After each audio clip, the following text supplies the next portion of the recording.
നമ്മൾ വളരെ ചുരുക്കമാണ് ഇന്ന് ആളുകൾ. പലരും യാത്രയിൽ PC നാക്കിന് പോയിരിക്കുന്നു, പലരും വെക്കേഷനിലായിരിക്കുന്നു. അങ്ങനെയൊക്കെയുള്ള തടസ്സങ്ങൾ ഉണ്ട്. അതുകൊണ്ട് വളരെ ചുരുക്കം പേരായിട്ടാണ് ഇന്ന് പകലിൽ നമ്മൾ കൂടിയിരിക്കുന്നത്. എങ്കിലും നമ്മുടെ ദൈവത്തിൻ്റെ സാന്നിധ്യം നമ്മുടെ മധ്യത്തിലുണ്ടല്ലോ. അതുകൊണ്ട് ദൈവത്തെ മഹത്വപ്പെടുത്തിയും പ്രാർത്ഥനയോടെയും നമുക്കിന്ന് രാവിലെ ദൈവസന്നിധിയിലായിരിക്കാം. ദൈവമായ കർത്താവ് നമ്മെ അനുഗ്രഹിക്കുകയും നമ്മോട് സംസാരിക്കുകയും ചെയ്യും എന്ന് നമുക്ക് വിശ്വസിക്കാം. വളരെ പ്രാർത്ഥനയോടെ നമുക്കായിരിക്കാം. ഞാൻ ചില ദിവസങ്ങളായിട്ട് രാവിലത്തെ ബൈബിൾ സ്റ്റഡി എടുക്കുവാൻ എനിക്ക് അവസരം ലഭിച്ചില്ല. ഇന്ന് വീണ്ടും ഈ അവസരം ലഭിക്കുമ്പോൾ മറ്റൊരു പാരബിളിലേക്ക് നിങ്ങളെ കൊണ്ടുപോകാൻ, നിങ്ങളുടെ ശ്രദ്ധയെ കൊണ്ടുപോകാൻ ക്ഷണിക്കുവാൻ ഞാൻ താല്പര്യപ്പെടുന്നു. വളരെ പ്രധാനപ്പെട്ട പാരബിൾസിൽ കർത്താവ് നൽകിയിട്ടുള്ള ഉപമകളിൽ, ദൃഷ്ടാന്തങ്ങളിൽ ഒന്നാണിത്. അതുകൊണ്ട് തന്നെ വളരെ ശ്രദ്ധയോടെ നിങ്ങളിത് പഠിക്കണമെന്ന് ഞാൻ ആഗ്രഹിക്കുന്നു. എന്താണ് കർത്താവ് ഇവിടെ പറയുവാൻ തക്കവണ്ണം ആഗ്രഹിക്കുന്നത്?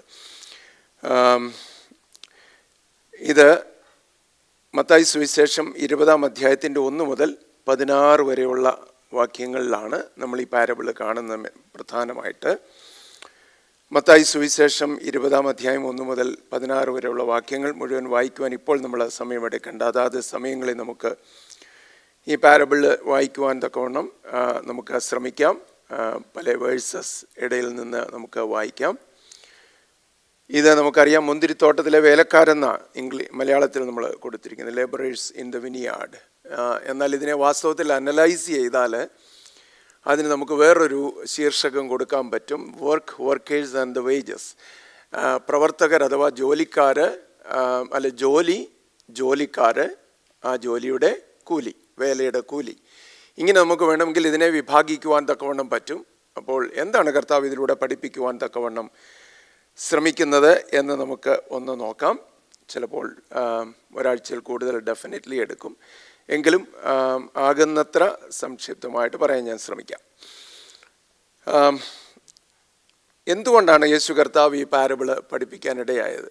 ഓരോ പാരബിൾസും ഓരോ ഉപമകളും കർത്താവ് പഠിപ്പിച്ചിട്ടുണ്ടെങ്കിൽ, അല്ലെങ്കിൽ ഒരു സെയിങ്, ഒരു ടീച്ചിങ് കർത്താവ് നൽകിയിട്ടുണ്ടെങ്കിൽ അതിനെല്ലാം ഒരു ഉദ്ദേശമുണ്ടായിരുന്നു. അതിൻ്റെ പിറകിൽ കർത്താവിനൊരു ഉദ്ദേശമുണ്ടായിരുന്നു. ആ ഉദ്ദേശത്തോടെയാണ് കർത്താവ് ഇതെല്ലാം പഠിപ്പിക്കുകയും പറഞ്ഞു കൊടുക്കുകയും ചെയ്തത്.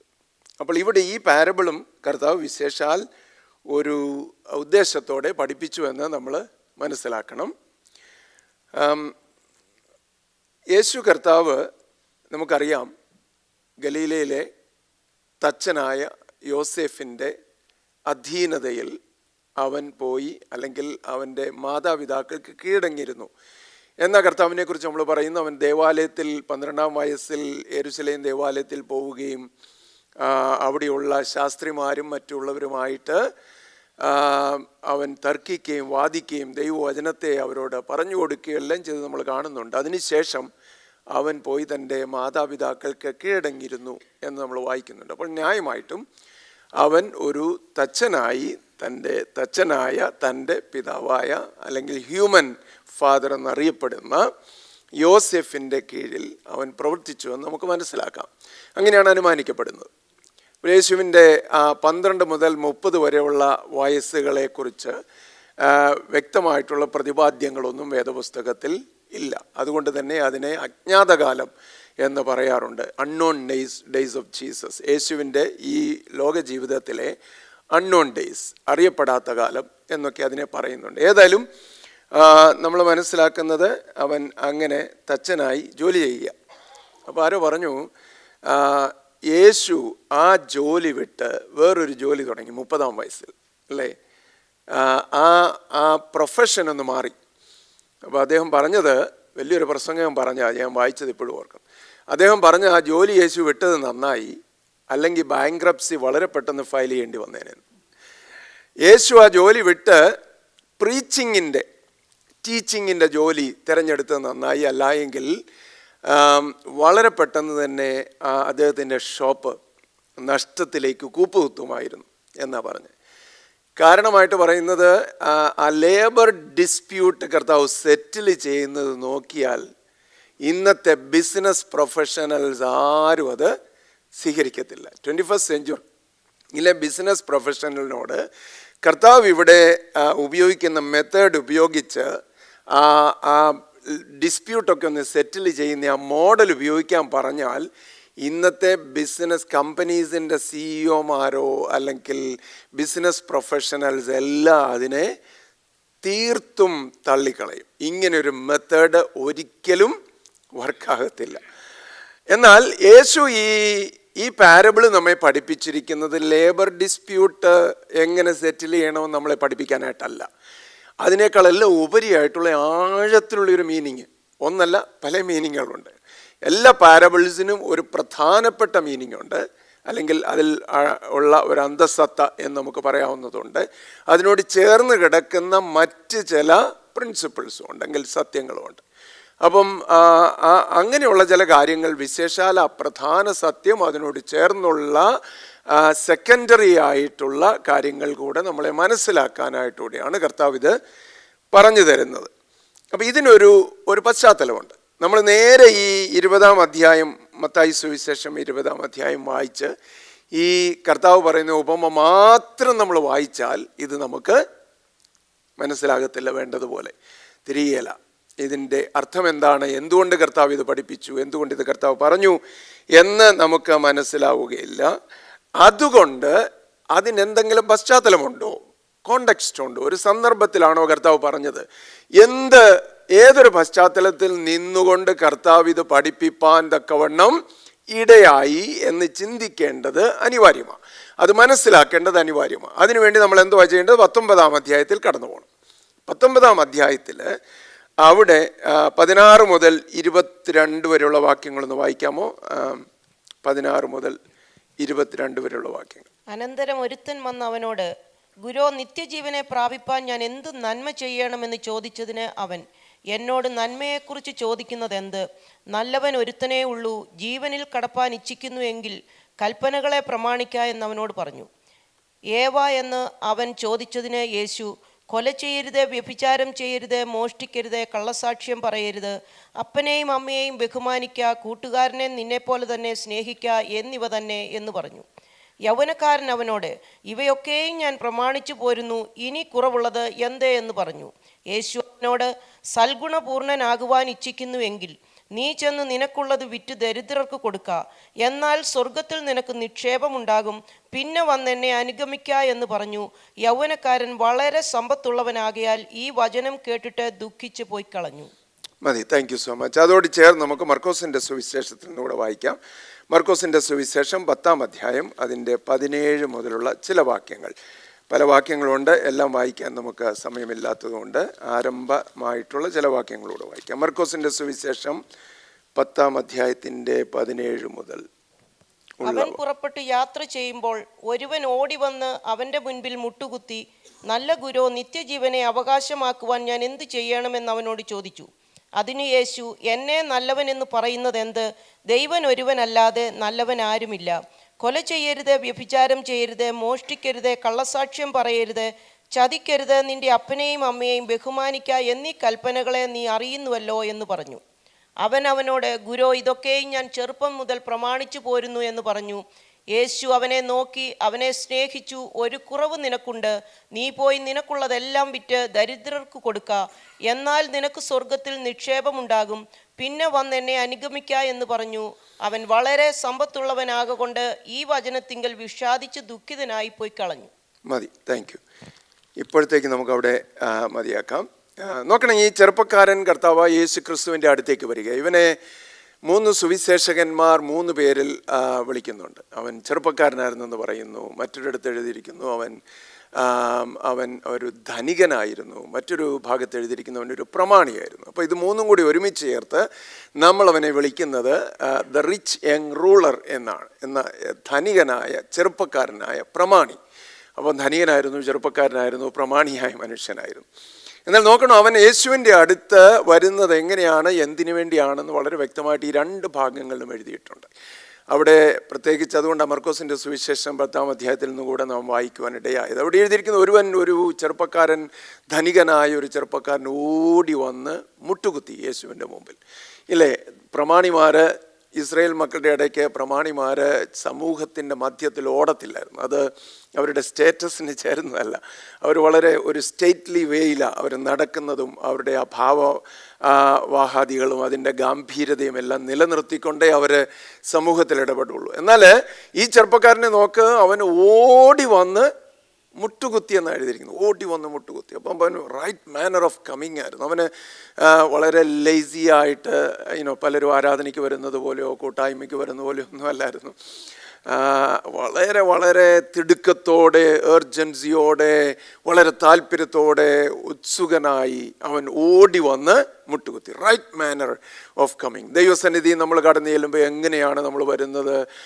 ഉറക്കച്ചടവോടെയാണോ, താല്പര്യമില്ലാതെയാണോ, ഒരു കൃത്യം നിർവഹിക്കാനായിട്ടാണോ? എന്നാൽ ഈ ചെറുപ്പക്കാരനെ നോക്കാം, അവൻ ഓടി വന്ന് മുട്ടുകുത്തി. അവൻ ഓടി വന്ന് മുട്ടുകുത്തി എന്ന് മാത്രമല്ല, ആരുടെ മുമ്പിൽ മുട്ടുകുത്തി? അവിടെ ശിഷ്യന്മാരും എല്ലാവരും ഉണ്ടായിരുന്നു. He knew the one that he was suppose to come to, അല്ലെ, ആരുടെ അടുത്ത് വരണമെന്ന് അവൻ അറിയാമായിരുന്നു.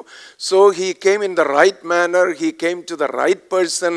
യഥാർത്ഥത്തിൽ വരേണ്ട ആളിൻ്റെ അടുത്തേക്ക് അവൻ വരുന്നത്. പത്രോസിൻ്റെയോ യോഹന്നാൻ്റെയോ അല്ലെങ്കിൽ യാക്കോബിൻ്റെയോ ഒന്നും അടുത്തേക്കല്ല. അവൻ വന്നത് യേശുവിൻ്റെ അടുത്തേക്കായിരുന്നു. അപ്പം അവന് ആള് ആരാണെന്ന് മനസ്സിലായി.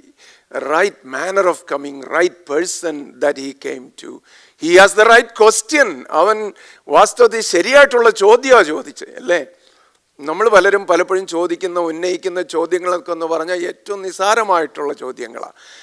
അല്ലെങ്കിൽ ദൈവരാജ്യത്തെ സംബന്ധിച്ച് യാതൊരു പ്രാധാന്യവും ഇല്ലാത്തതായ ചോദ്യങ്ങളാണ് പലപ്പോഴും നമ്മൾ ചോദിക്കുന്നത്. എന്നാൽ ഈ ചെറുപ്പക്കാരനെ നോക്കവൻ, he asked the right question. എന്തുവായിരുന്നു ക്വസ്റ്റ്യൻ? നല്ല ഗുരു, നിത്യജീവനെ അവകാശമാക്കുവാൻ ഞാൻ എന്ത് ചെയ്യണം? അവൻ ധനികനാണ്, യുവാവാണ്, പ്രമാണിയാണ്. അവന് വേണമെങ്കിൽ സമൂഹത്തിൽ ആശ്രയിക്കാൻ പറ്റുന്ന ആവശ്യമായതെല്ലാ സൗകര്യങ്ങളും സാഹചര്യങ്ങളും ഉണ്ടായിരുന്നിട്ടും അവനെ അലട്ടുന്ന ഒരു കാര്യമുണ്ടായിരുന്നു. നിത്യജീവൻ, അതിനെ പിടിച്ചുകൊള്ളണം. ആ നിത്യജീവനെ എനിക്ക് കണ്ടെത്തണം. നല്ല ഗുരു, നിത്യജീവനെ അവകാശമാക്കുവാനായിട്ട് ഞാൻ എന്ത് ചെയ്യണം? അപ്പം നോക്കണം, he came in the right manner, he came to the right person, he has the right question, അല്ലേ? ഇതെല്ലാം അവനിലുണ്ടായിരുന്നു. But he came with a wrong priority, അല്ലേ? അവൻ ഇങ്ങനെയൊക്കെ വന്നെങ്കിലും യേശു അവൻ്റെ ഉള്ളിൽ ഒളിഞ്ഞു കിടന്ന ഒരു ക്യാൻസർ അതിനെ പുറത്തേക്ക് കൊണ്ടുവരികയാണ്. പുറമെ നോക്കിയാൽ മർക്കോസിന്റെ സുവിശേഷത്തിൽ നമ്മൾ വായിക്കുന്ന യേശു അവനെ നോക്കി അവനെ സ്നേഹിച്ചു. എത്ര മനോഹരമായിട്ടുള്ളൊരു ഡിസ്ക്രിപ്ഷൻ, അല്ലേ? യേശു നോക്കിയിട്ട് പ്രത്യേകം അവിടെ കുറിച്ചിരിക്കുകയാണ്. യേശു അവനെ നോക്കി അവനെ സ്നേഹിച്ചു. ഒരു കുറവ് നിനക്ക് ഉണ്ട്, നിന്റെ ഉള്ളിൽ ഒളിഞ്ഞു കിടക്കുന്ന ഒരു ക്യാൻസർ ഉണ്ട് ചെറുപ്പക്കാരാ. നീ പ്രമാണിയാ, നീ ധനികനാ, എല്ലാം ഉണ്ട്, പക്ഷേ ഒളിഞ്ഞു കിടക്കുന്ന ഒരു ക്യാൻസർ ഉണ്ട്. അതാ കർത്താവ് പറഞ്ഞത്. അല്ലാതെ വരുന്ന എല്ലാവരോടും തന്നെ പിൻഗമിക്കുവാൻ ആഗ്രഹിച്ച എല്ലാവരോടും പറഞ്ഞതല്ല കർത്താവിലൂടെ പറയുന്നത്. പ്രത്യുത അവൻ പ്രാധാന്യം കൊടുക്കുന്ന, പ്രാഥമികത കൊടുക്കുന്ന കാര്യം എന്താണെന്ന് യേശു എടുത്തു പറയുകയാണ്. നീ നിനക്കുള്ളത് വിറ്റ് ദരിദ്രർക്ക് കൊടുക്കുക, എന്നിട്ട് എന്നെ അനുഗമിക്കുക, സ്വർഗത്തിൽ നിനക്ക് ധാരാളം നിക്ഷേപം ഉണ്ടാകും. ഈ വാക്യങ്ങൾ അവൻ ദുഃഖിച്ചു പോയി കളഞ്ഞു എന്ന രണ്ട് സുവിശേഷങ്ങളിൽ നമ്മൾ വായിക്കുന്നത്. അവൻ വളരെ ധനവാൻ ആകയാൽ എന്ന എഴുതിയിരിക്കുന്നത്. സോ ഇതൊരു വലിയ ഒരു കാര്യം നമ്മെ പഠിപ്പിക്കുന്നതാണ്. അപ്പോൾ യേശു അത് കണ്ടെത്തി അവനെ ചലഞ്ച് ചെയ്തു. പക്ഷേ അവന് ദുഃഖിച്ച് കടന്നുപോയെന്ന എന്ന് പറഞ്ഞാൽ അവന് നിത്യജീവനെ പിടിച്ചുകൊള്ളുവാൻ തക്കവണ്ണം യേശുവിൻ്റെ ഉപദേശം ശ്രദ്ധിപ്പാൻ തക്കവണ്ണം ഇടയായില്ല. അപ്പോൾ ഇത് അവസാനിക്കുന്നില്ല, അവിടെ ഒരു ഡിസ്കഷൻ തുടങ്ങുകയാണ്. നോക്കണം, നിങ്ങളൊന്ന് അനുമാനിക്കണം എൻ്റെ കൂടെ. ഈ ചെറുപ്പക്കാരൻ യേശുവിൻ്റെ അടുത്ത് വരുന്നു, ഓടി വന്ന് മുട്ടുകുത്തുന്നു, ഈ ചോദ്യം ചോദിക്കുന്നു. യേശു ഈ ഉത്തരം പറയുന്നു. ഈ വാക്കിങ്കൽ ദുഃഖിച്ചവൻ മടങ്ങി ഇങ്ങനെ പോവുകയാണ്. അവനെ നോക്കിക്കൊണ്ട് ശിഷ്യന്മാർ യേശുവിൻ്റെ അടുത്ത് നിൽക്കുമ്പം യേശു ആ ശിഷ്യന്മാരുമായിട്ടൊരു കോൺവെർസേഷൻ തുടങ്ങുകയാണ്. അപ്പോൾ യേശു, നിങ്ങൾ എൻ്റെ കൂടെ ഉണ്ടെന്ന് ഞാൻ വിശ്വസിക്കുന്നു, നിങ്ങൾ ഫോളോ ചെയ്യുന്നുണ്ടല്ലോ, അല്ലേ? ഇതിലേക്ക് നമ്മൾ വരികയാണ് 20-ാം അധ്യായത്തിലേക്ക്. എന്നാൽ അത് നമുക്കൊന്ന് കൂട്ടിയിണക്കി ഒരു നല്ലൊരു ഓർഡറിൽ അങ്ങോട്ട് വരണം, നമുക്ക് മനസ്സിലാകാനായിട്ട്.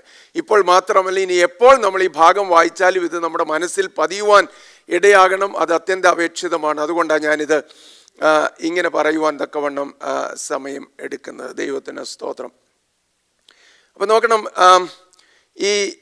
ഈ ധനികനായതുകൊണ്ട് അവൻ ദുഃഖിച്ച് മടങ്ങിപ്പോയപ്പോൾ യേശു അത് നോക്കിക്കൊണ്ട് ആ കടന്നു പോകുന്ന, തന്നെ വിട്ട് തൻ്റെ വാക്ക് സ്വീകരിക്കാതെ ഉപദേശം കൈക്കൊള്ളാതെ കടന്നു പോകുന്ന ചെറുപ്പക്കാരനെ നോക്കിക്കൊണ്ട് തൻ്റെ ശിഷ്യന്മാരോട് പറയുക, ധനവാൻ സ്വർഗരാജ്യത്തിൽ കടക്കുന്നതിനേക്കാൾ ഒട്ടകം സൂചിക്കുഴയിലൂടെ കടക്കുന്ന എത്ര എളുപ്പം. ദൈവത്തിന് സ്തോത്രം.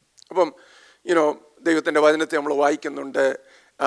ധനം എന്ന് പറയുന്നതിനെ ഞാൻ പല പ്രാവശ്യം അതിനെക്കുറിച്ച് ആവർത്തിച്ച് പഠിപ്പിക്കുകയും പറയുകയും പ്രസംഗിക്കുകയും ഒക്കെ ചെയ്തിട്ടുള്ളതെങ്കിലും അതുകൊണ്ട് അതിലേക്ക് ഞാൻ പോകുന്നില്ല. സോ എങ്ങനെ നമ്മുടെ ധനത്തോടുള്ള ആറ്റിറ്റ്യൂഡ് എങ്ങനെയായിരിക്കണം, നമ്മുടെ സമീപനം എങ്ങനെയായിരിക്കണം, ദൈവത്തിൻ്റെ വചനം വളരെ വ്യക്തമായിട്ട് നമ്മെ പഠിപ്പിക്കുന്നുണ്ട്. തെറ്റായിട്ടുള്ളൊരു ആറ്റിറ്റ്യൂഡ് ഉണ്ടെങ്കിൽ അതൊരു പക്ഷേ നമ്മെ നശിപ്പിക്കുവാൻ മുഖാന്തരമാകും.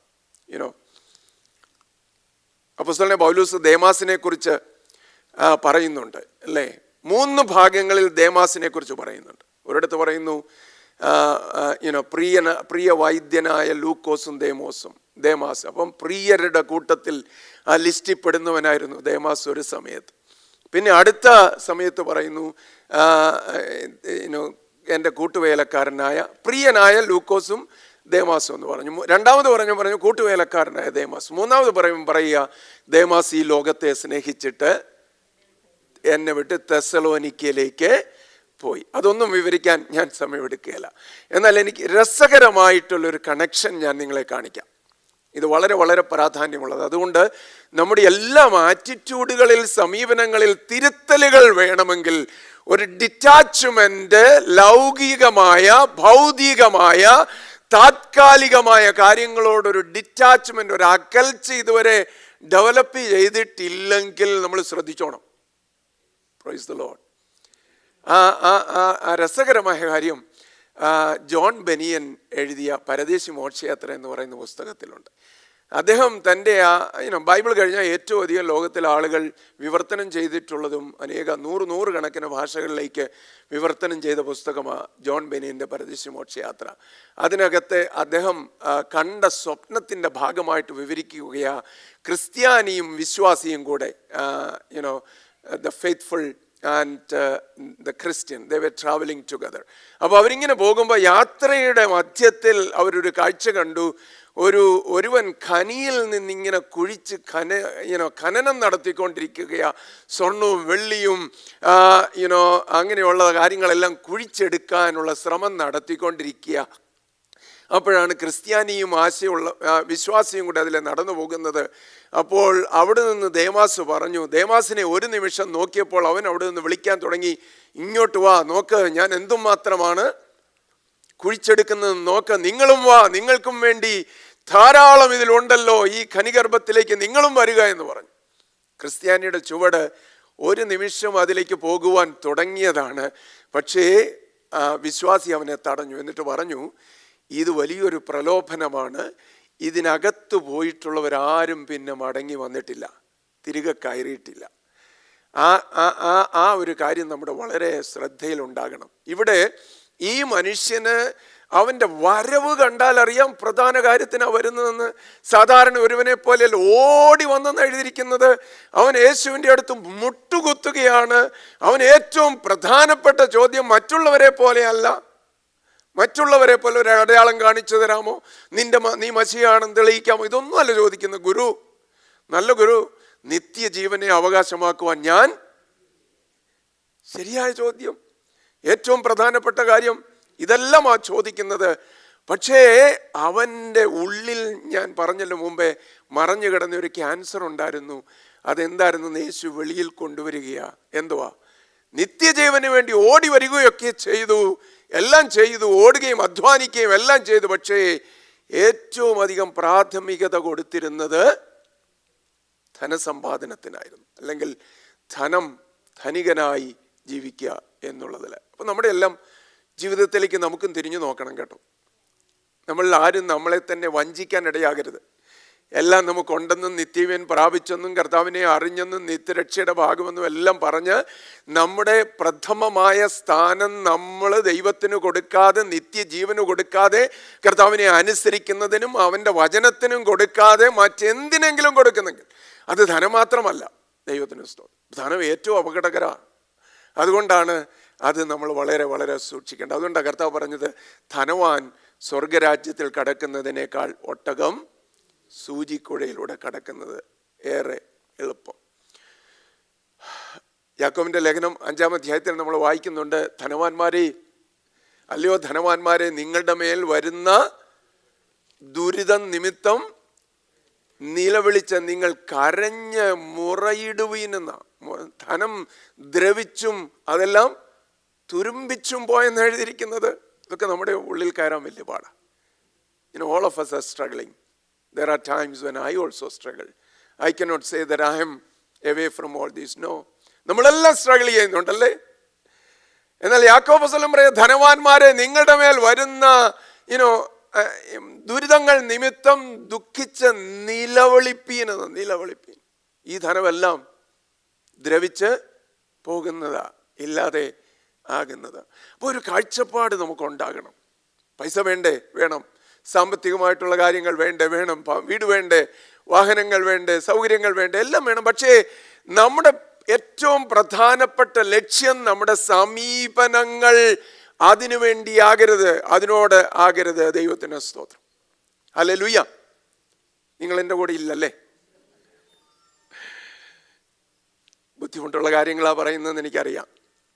പ്രായോഗികമല്ല പാസ്റ്റർ എന്ന് ഒരുപക്ഷെ നിങ്ങളുടെ മനസ്സിലെങ്കിലും ചിലരേലും പറയുന്നുണ്ട് എന്നോട്. കുഴപ്പമില്ല, എന്നാലും എനിക്കിത് പറഞ്ഞേ തീരൂ. ദൈവത്തിന് സ്തോത്രം. ഇതിൽ ഞാൻ എന്നെ കറക്റ്റ് ചെയ്യേണ്ടതുണ്ടെങ്കിൽ എനിക്ക് എന്നെ കറക്റ്റ് ചെയ്തേ മതിയാകുള്ളൂ. ഇത്രയുമെല്ലാം ഓടുകയും അധ്വാനിക്കുകയും ചെയ്തിട്ട് നിത്യജീവനെ പിടിച്ചുകൊള്ളുവാൻ കഴിയുന്നില്ലെങ്കിൽ എന്തൊരു വലിയ നഷ്ടമാണ് പ്രിയപ്പെട്ടവരെ. ഹല്ലേലൂയ.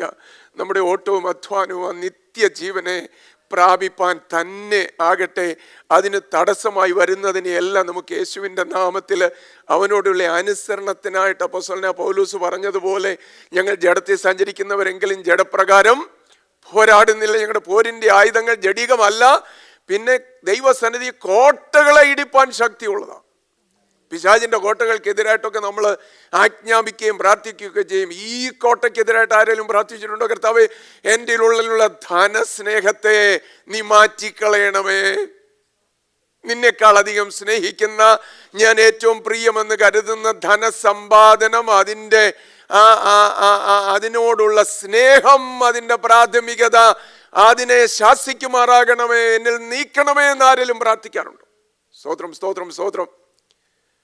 അപ്പം ഈ മനുഷ്യന് ഇങ്ങനെ ദുഃഖിച്ച് പോകുമ്പോൾ കർത്താവ് പറയുക, ധനവാന്മാർ സ്വർഗരാജ്യത്തിൽ കടക്കുന്നതിനേക്കാൾ ഒട്ടകം സൂചിക്കുഴയിലൂടെ കടക്കുന്നത് ഏറെ എളുപ്പം. വളരെ പ്രധാനപ്പെട്ട ഒരു കാര്യമാണ് കർത്താവ് പറഞ്ഞത്. അപ്പോഴാണ് ശിഷ്യന്മാർ ചോദിക്കുന്നത്, കർത്താവ് ഇങ്ങനെയാണെ പിന്നെ ആർക്ക് രക്ഷിക്കപ്പെടാൻ പറ്റും? ഒരു ഒട്ടകം സൂചിക്കുഴയിലൂടെ കടക്കുക എന്ന് പറഞ്ഞാൽ അത് എത്ര അസാധ്യമാണ് അല്ലേ?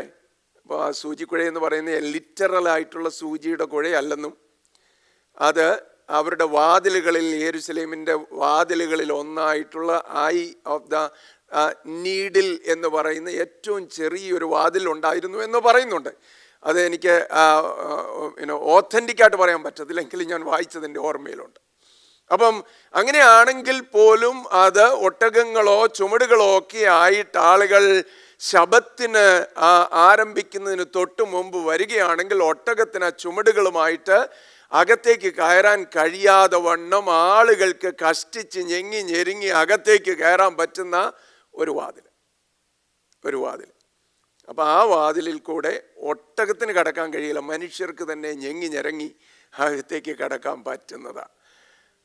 അപ്പം അതുകൊണ്ട് കർത്താവ് പറഞ്ഞ്, ജീവങ്കിലേക്ക് പോകുന്ന വഴി ഇടുക്കവും ഞെരുക്കമുള്ള, നാശത്തിലേക്ക് പോകുന്ന വഴി വിശാലം, അതിലെ പോകുന്നവർ അനവധിയ അനേകരാണ്. ജീവങ്കിലേക്ക് പോകുന്ന വഴി ഇടുക്കവും ഞെരുക്കവുമുള്ളത്. അതിൻ്റെ വാതിൽ ഏറ്റവും ചെറുതാണ്.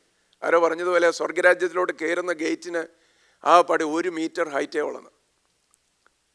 ഇതൊരു രസകരമായിട്ടൊരു ചിന്തയ്ക്ക് വേണ്ടി പറയുന്നു, അല്ലാതെ സ്വർഗരാജ്യത്തിൻ്റെ വാതിൽ അത്രയും ചെറുതാണെന്ന് ഞാൻ വിശ്വസിക്കുന്നു. പക്ഷെ അതിൻ്റെ അർത്ഥം എന്താണെന്നറിയാം? അവിടെ ഉദ്ദേശിക്കുന്ന അർത്ഥം എന്ന് പറഞ്ഞാൽ കുനിയാതെ ആർക്കും അങ്ങോട്ട് കയറാൻ പറ്റില്ലെന്ന്. എത്ര പൊക്കം കുറഞ്ഞവരാണെങ്കിലും 1 മീറ്റർ ഹൈറ്റിലൊന്ന് കുനിഞ്ഞേ മതിയാകുള്ളൂ അല്ലേ?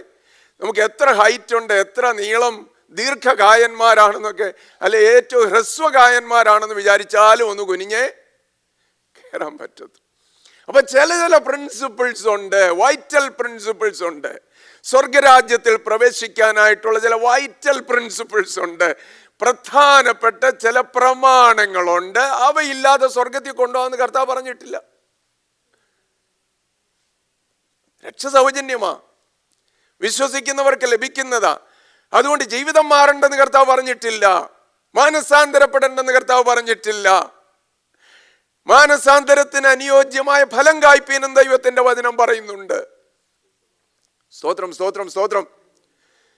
അപ്പോൾ ഈ സ്വർഗരാജ്യത്തിലേക്കുള്ള പ്രവേശനം എന്ന് പറയുന്നത്, ഇത് കണ്ടുകൊണ്ട് ശിഷ്യന്മാർ ചോദിക്കും, എങ്ങനെയാണെങ്കിൽ ആർക്ക് രക്ഷിക്കപ്പെടാൻ പറ്റും, ആർക്ക് സ്വർഗത്തിൽ പോകുവാൻ തക്കവണ്ണം കഴിയും? അപ്പൊ കർത്താവ് മറുപടി പറഞ്ഞു, മനുഷ്യന് അസാധ്യമായത് ദൈവത്തിന് സാധ്യം, മനുഷ്യർക്ക് അസാധ്യമായത് ദൈവത്തിന് സാധ്യം അത്രേ. എന്നിട്ട് അത് അവസാനിപ്പിക്കുമ്പോൾ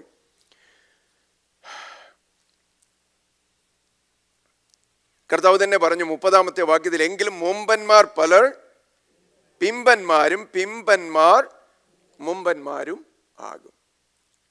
മുമ്പായി പോകുന്ന പലരും പിമ്പന്മാര് ആകും, പിൻപായി അല്ലെ പിമ്പിൽ പോകുന്നവർ പലരും മുമ്പന്മാര് ആകും. അത് ആ ഭാഗം കർത്താവ് അവസാനിപ്പിക്കുന്നതാണ്.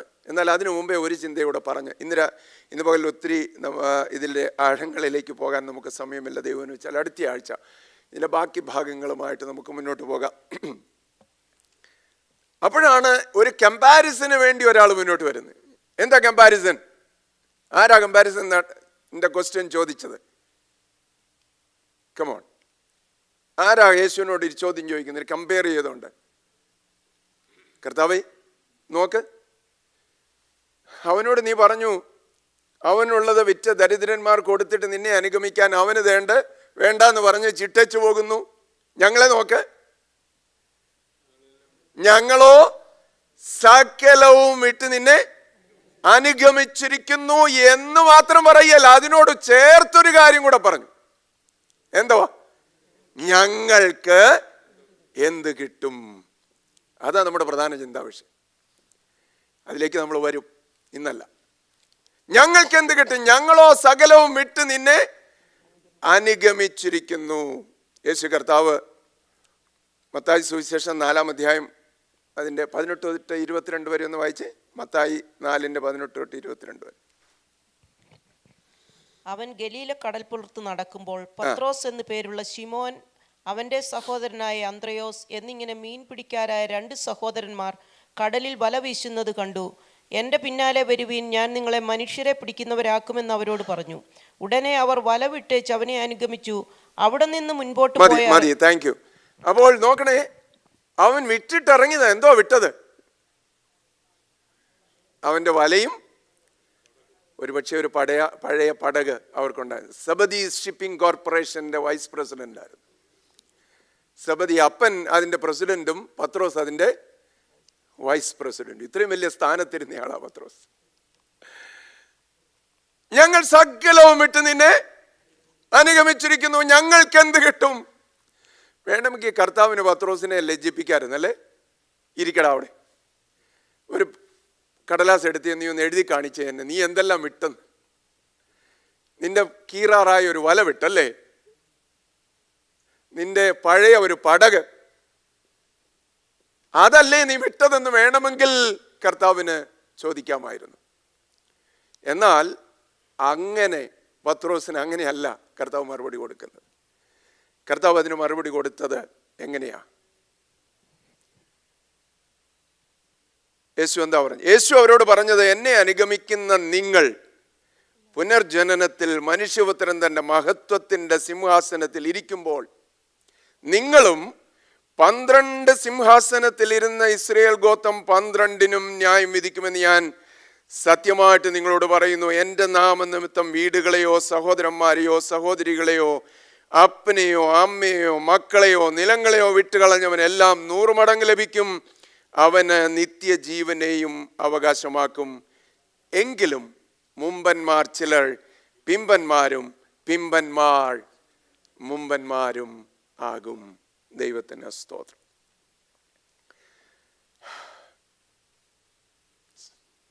എൻ്റെ കൂടെ ഉണ്ടോ നിങ്ങൾ? ഇല്ല അല്ലേ? പത്രോസിനോട് എന്തുവാ കർത്താവ് പറയുന്നത്? പത്രോസിനെ ലജ്ജിപ്പിക്കാനായിട്ടും നാണിപ്പിക്കാനായിട്ടും ശ്രമിക്കുകയല്ല കർത്താവ്. അവർക്ക് കർത്താവ് എന്തെല്ലാം ചെയ്യാൻ പോകുന്നു എന്ന് കർത്താവോട് വളരെ വ്യക്തമായിട്ട് പറയുന്നുണ്ട്. അല്ലേ? അവർക്ക് വേണ്ടി എന്തെല്ലാം ചെയ്യും, ഈ ലോകത്തിൽ എന്ത് നൽകും, വരാനുള്ള ലോകത്തിൽ എന്ത് നൽകും, അല്ലെങ്കിൽ അവനോട് ചേർന്നുള്ള ആ വാഴ്ചകൾ അധികാരങ്ങളെ കുറിച്ചൊക്കെ പറയുന്നുണ്ട്. എന്നാൽ പത്രോസിൽ എന്തോ ഒരു പ്രത്യേക സ്പിരിറ്റ് കർത്താവുണ്ട്. So Jesus is making a preemptive strike. അല്ലേ? അവൻ എന്തോ പറയാൻ വന്നോ ആ കാര്യത്തെ ഖണ്ഡിച്ചുകൊണ്ടുകൂടി ആ കർത്താവോട് പറയും.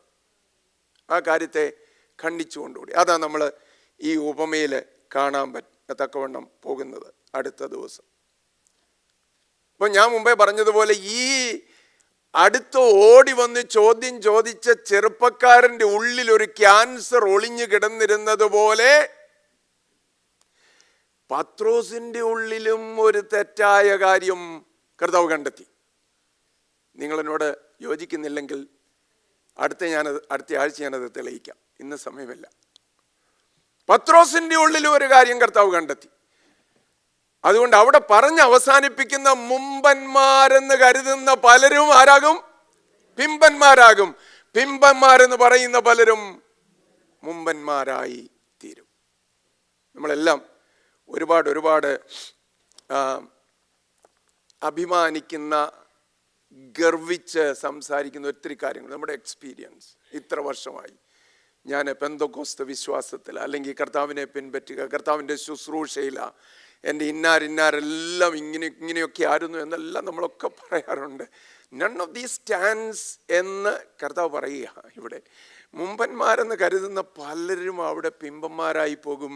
പിൻപന്മാരാണല്ലോ എന്ന് ഓർത്ത് ദുഃഖിച്ചും പ്രയാസപ്പെട്ടും വരുന്ന പലരും അവിടെ മുമ്പന്മാരായി വരുവാൻ ഇടയാകുക. ദൈവത്തിന് സ്തോത്രം. നോക്കണേ, നമ്മുടെ ഉള്ളിൽ ഏത് സ്പിരിറ്റായി എന്നുള്ളത്. ഇന്ന് ഞാൻ എൻ്റെ വാക്കുകളെ ഇവിടെ അവസാനിപ്പിക്കാം. യേശുവിൻ്റെ ആ റിപ്ലൈയിലേക്ക് നമ്മൾ കടന്നു പോകാൻ പോകുന്നതേ ഉള്ളൂ. എന്നാൽ പത്രോസിൻ്റെ ചോദ്യം, അല്ലെങ്കിൽ ആ ചെറുപ്പക്കാരൻ വന്ന് ചോദിച്ച ചോദ്യം, കർത്താവേ, നല്ല ഗുരു, നിത്യജീവനെ അവകാശമാക്കുവാൻ ഞാൻ എന്ത് ചെയ്യണം? യേശു അവനെ നോക്കി സ്നേഹിച്ചു എന്ന് എഴുതിയിരിക്കുന്നത്. കർത്താവ് അവനെ സ്നേഹിച്ചതല്ലേ? അവന് നിത്യജീവൻ്റെ ആ ഓഫർ നൽകിയതല്ലേ? എന്നാൽ വളരെ ധനികനായകയാൽ അവൻ ദുഃഖിച്ച് പോയി കളഞ്ഞു. അത് നോക്കിക്കൊണ്ട് പത്രോസ് ചോദിച്ചു, ഇങ്ങനെയാണെങ്കിൽ കർത്താവ് ആർക്കാ സ്വർഗത്തിൽ കടക്കാൻ പറ്റുന്നത് എന്ന് പറഞ്ഞപ്പോൾ അവനോട് കർത്താവ് പറയുന്നതാണ് നമ്മളിവിടെ വായിച്ച വേദഭാഗങ്ങൾ. ദൈവത്തിന് സ്തോത്രം. ഞങ്ങളാണെങ്കിൽ എല്ലാം വിട്ട് നിന്നെ അനുഗമിച്ചിരിക്കുന്നു, ഞങ്ങൾക്ക് എന്ത് കിട്ടും? എനിക്കറിയത്തില്ല, നമ്മൾ ഒരു മെഴ്സിനറി സ്പിരിറ്റോടെ നമ്മളിൽ എത്ര പേരുണ്ടെന്ന് എനിക്കറിഞ്ഞുകൂടാ. എന്ന് പറഞ്ഞാൽ നമുക്ക് ചില കാര്യങ്ങൾ ചെയ്താൽ ഇന്നത് എനിക്ക് കിട്ടണം, സഭയിൽ നിന്ന് കിട്ടണം, അല്ലെങ്കിൽ എൻ്റെ എംപ്ലോയറിൽ നിന്ന് കിട്ടണം, എൻ്റെ വീട്ടിൽ എനിക്ക് കിട്ടണം എന്നെല്ലാം പറഞ്ഞുകൊണ്ടിരിക്കുന്ന പലരും കണ്ടേക്കാം. അതിനെ ഖണ്ഡിച്ചുകൊണ്ടുകൂടി ആ കർത്താവ് ഇവിടെ പറയുന്നത്. വിശേഷാൽ കർത്താവിൻ്റെ വേല, കർത്താവിൻ്റെ വയൽ പ്രദേശത്തെ അധ്വാനങ്ങൾ, സഭയിലെ നമ്മുടെ ഇൻവോൾവ്മെൻറ്റ് എല്ലാറ്റിന്മേലും നോക്കിക്കൊണ്ടുകൂടി ആ കർത്താവ് പറയുന്നത്. ഞാൻ അതിലേക്ക് അടുത്ത ആഴ്ച വരാം, ദൈവം അനുവദിച്ചാൽ.